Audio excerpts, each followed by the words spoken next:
Paris, city of love, now a city of fear. Once bustling with romance and joy, it now stands eerily silent. A full moon hung heavy in the sky, casting an eerie silver glow upon the ancient streets below. The light seemed to reveal more than it concealed, exposing the city's hidden fears. Shadows stretched long and twisted, whispering secrets best left unheard. They danced and flickered, creating an unsettling tapestry of darkness. The air, usually alive with the sounds of laughter and music, was thick with a silence that spoke volumes. It was a silence that seemed to echo through the empty streets.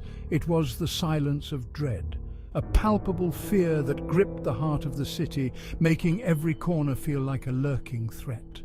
The Seine, usually sparkling, seemed to churn with shadows under the ghastly light. Its waters, once a symbol of life, now appeared as a dark, foreboding presence. Gargoyles perched on Notre Dame, once silent sentinels, seemed to leer down at the deserted streets. Their stone faces twisted into grotesque expressions as if mocking the city's plight.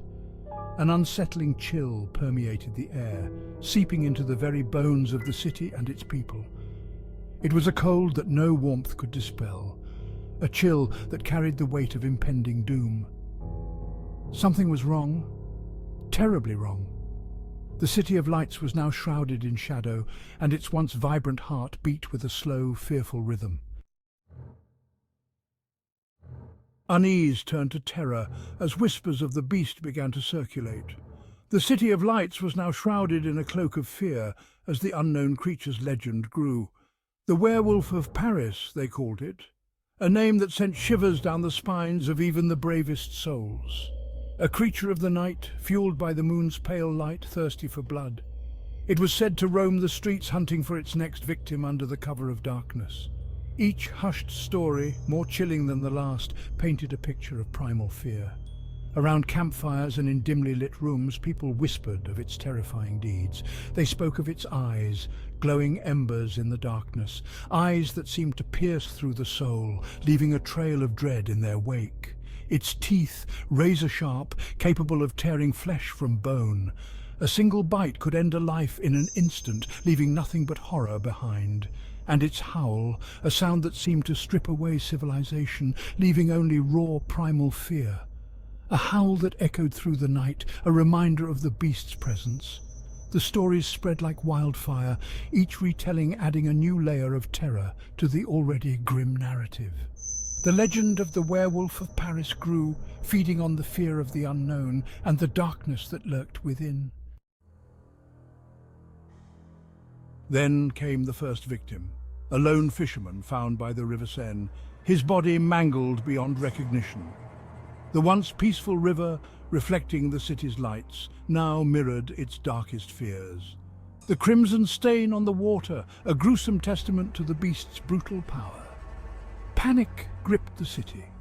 Doors were bolted shut, windows barred.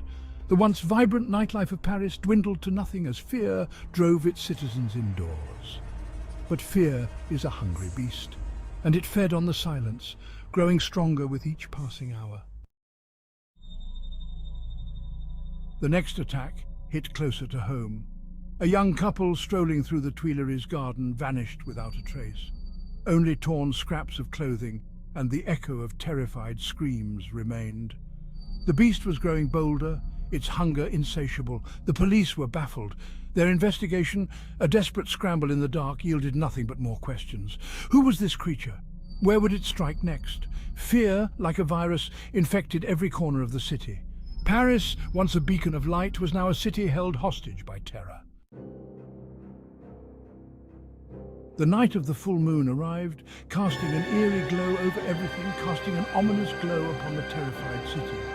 The streets were deserted, windows shuttered tight. The air crackled with tension, a palpable sense of dread hanging over every corner, thick with the metallic scent of fear. It was as if the city itself was holding its breath. I found myself drawn to the shadows, unable to resist the pull, a moth to a flickering flame. A blur of movement, a flash of teeth, and the night seemed to come alive. A guttural snarl that seemed to freeze the blood in my veins echoed through the darkness. There it was, the beast, Larger than life, its form barely visible in the shadows, its eyes burned with a malevolent fire piercing through the gloom, its breath a cloud of death. Terror, raw and consuming, threatened to overwhelm me as I stood paralyzed, face to face with the beast. But then, as I stared into the abyss of its eyes, I saw something flicker beneath the surface of its rage. A flicker of recognition. The beast hesitated, its snarl morphing into a gasp of tortured confusion. And then, with a heart-stopping clarity, I understood. The beast wasn't a monster. It was someone I knew. Someone I trusted. Someone I loved. The horror of that realization, coupled with the creature's tormented gaze, was a revelation more terrifying than any I could have imagined.